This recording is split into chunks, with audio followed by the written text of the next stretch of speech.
Today we're here at Toy Farms, a large community garden in Madison, Wisconsin. We're here to take a tour of their composting facility and also to help out.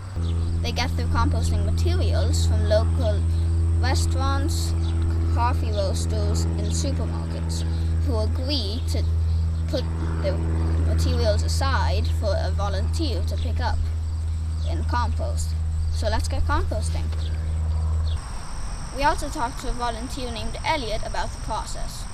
The process of making compost is finding the streams of waste where those carrot butts and etc. are all getting thrown away, meeting those people in the restaurants, and then getting it on the bike, getting it here, getting enough people together so that it's fun, and then you mix up the greens, which is the fresh food scraps, the organic materials, the nitrogen-rich stuff, and balancing that with the browns, which is the carbon-rich materials, the dry, good, crunchy stuff.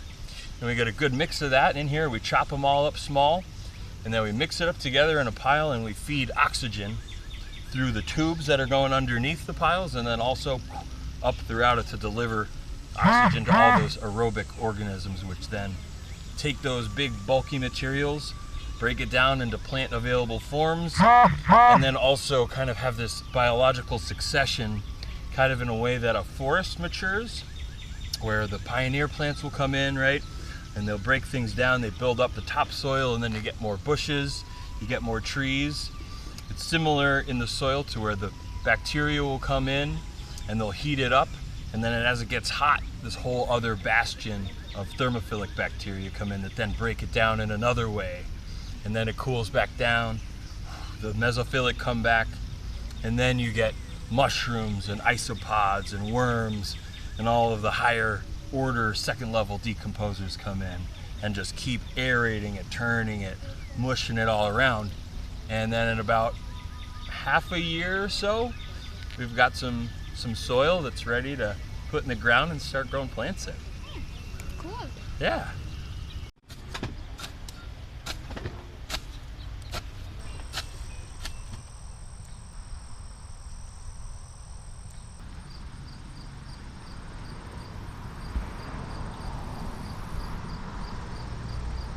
And then it normally just goes to landfill, or? Yeah.